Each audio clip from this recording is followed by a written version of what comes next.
A veces cuando analizamos lo que nos rodea, con lo que convivimos, seguramente tenemos la percepción de que quizás de un momento a otro puede, de alguna manera y de forma metafórica, salir el sol. De hecho lo vemos, salimos a un balcón, caminamos un poquito una calle y por ahí nos pega la luz y nos pega el calor.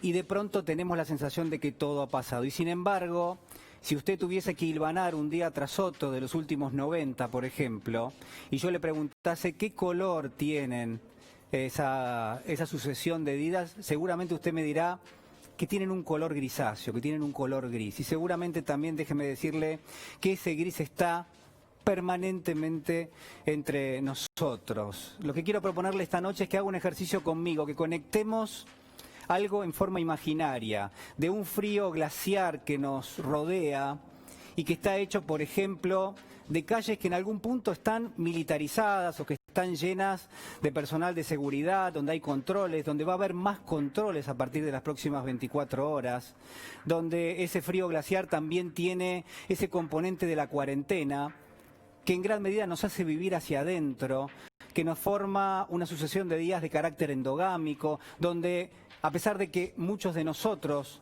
formamos parte de lo que se llama los trabajadores esenciales, de todas maneras, si alguien nos preguntase, diríamos, mire, hace muchísimo tiempo que vivimos de la misma manera, de casa al trabajo, del trabajo a casa, y que nada ha cambiado. Pero sobre todo lo que quiero marcarles es que en ese contexto que estoy describiendo, existe algo que podríamos considerar que tiene que ver con la supervivencia. Mire, no hay que ser pudoroso, quizás suena grandilocuente, pero de alguna forma en los últimos 60, 90 días la vida es más difícil y luchamos por la vida, tratamos de luchar por sobrevivir, ni más ni menos que eso, piénselo conmigo, es realmente así. Hace 90 días, hace 100 días en la Argentina, quizás era un poquito más peligrosa la vida, o quizás menos, ¿no? Reflexione conmigo en algún punto. Yo le diría que, de alguna manera, hoy luchamos por sobrevivir, luchamos un poco más, porque está el coronavirus dando vuelta y porque eso nos propone, de alguna manera, que tenemos que cuidarnos, tenemos que defendernos de esa peste. Del otro lado, la conexión nos lleva a un territorio ficticio, imaginario, a un lugar donde la devastación se ha hecho precisamente un lugar. Y donde también existe un frío que tiene otras características, que es un frío nuclear. ¿Por qué? Porque ha pasado algo. Porque estamos hablando de un escenario posapocalíptico, ni más ni menos que eso.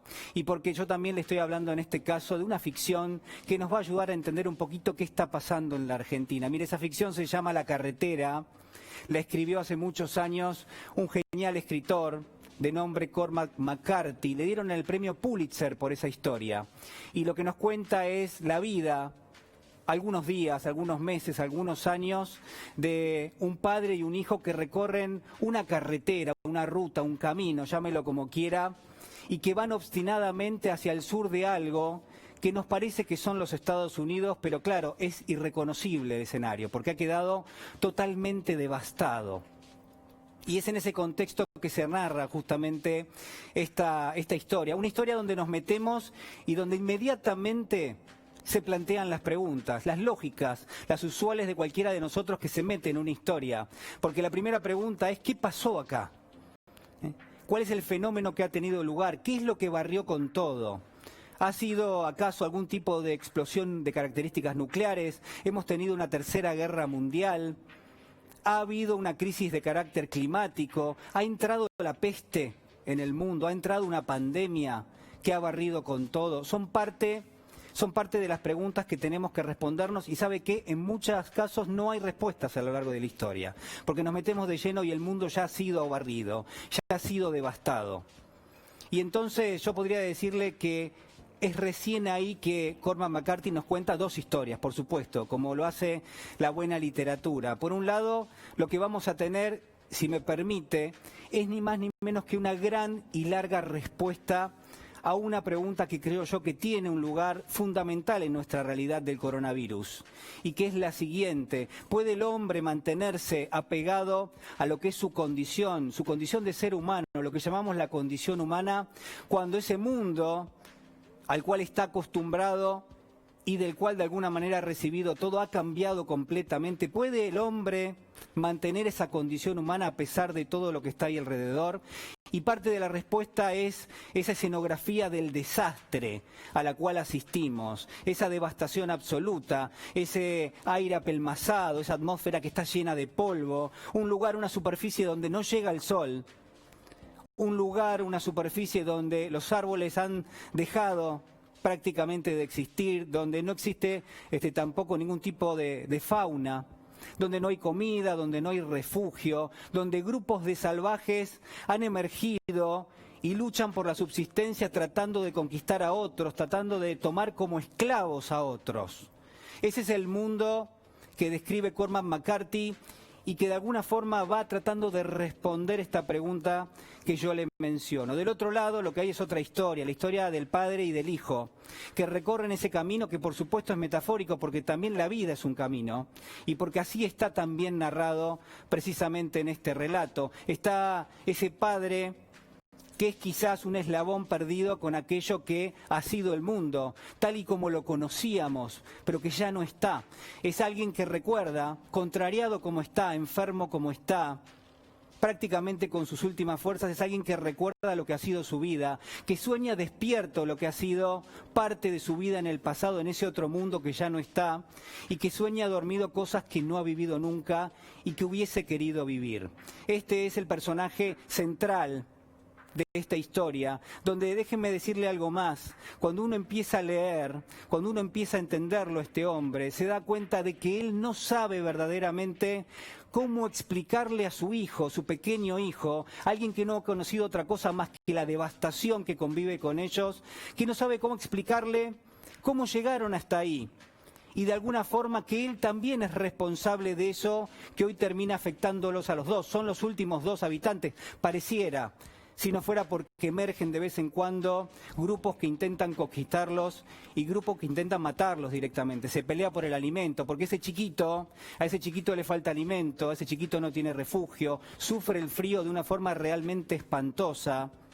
Y en todo caso lo que trata es de persistir en esa supervivencia que le cuesta muchísimo y a la cual por supuesto que colabora su padre. Mire, la historia es realmente, yo le diría aterradora y al mismo tiempo es reveladora de todo lo que nos pasa hoy, porque la devastación está, porque las grandes preguntas están y subsisten en esa historia, y porque de alguna forma hay dos o tres elementos que son centrales y que la recorren de un momento al otro, a lo largo prácticamente de todo el relato. Quizás el elemento uno de los centrales es la soberbia del ser humano, de la condición humana, la soberbia de uno de los dos protagonistas, del padre, que es cómplice un poco de esa situación que se ha decantado y que ahora en todo caso lo que busca es revertir ese proceso y se da cuenta que es casi imposible hacerlo.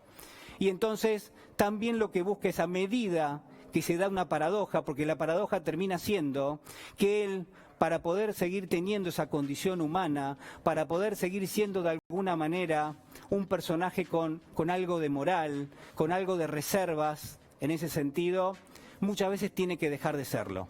Muchas veces tiene que correr a un costado todo eso para poder pelear por la subsistencia. Es una gran paradoja la que se termina dando. Y quizás la soberbia está ahí. ¿La soberbia de quién? De todos nosotros, que hemos generado esto que hoy nos termina afectando. ¿Usted escuchó a alguien decir que el coronavirus es producto de la especie humana, que es producto de la forma en la cual concebimos este mundo, que es producto también de ese desarrollo que se supone que es desarrollo, pero que al mismo tiempo cambió totalmente la configuración de la naturaleza y que hoy nos devuelve la naturaleza algo que a todas luces no podemos manejar y que termina cambiando totalmente la fisonomía del mundo tal y como lo concebíamos?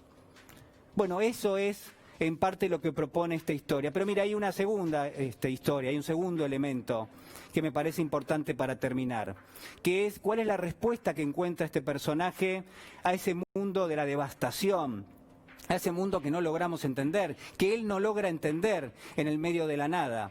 Y quizás la respuesta no es tanto la lucha por la supervivencia, sino ese apego hacia su hijo, esa comunicación, ese tratar de explicarle aquello que está bien y aquello que no está bien, que es algo a lo que llamamos ética entre nosotros. Es ese padre que trata de inculcarle la ética de una forma totalmente práctica, diciéndole aquello que está bien y aquello que no está bien, pero sobre todo hay un elemento más, mucho más poderoso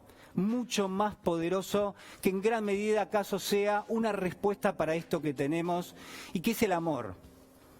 lo que nos damos cuenta cuando leemos esta historia es que, aunque no está dicho, hay realmente, yo diría, la utilización del amor como la única herramienta que los puede salvar de eso que a todas luces no tiene salvación alguna. En esta Argentina que es más desigual, que es menos inclusiva, que tiene mayores niveles de pobreza y de indigencia, lamentablemente, quizás la ética sea un elemento, pero quizás el amor sea, por sobre todas las cosas, aquellos que no tenemos que olvidar.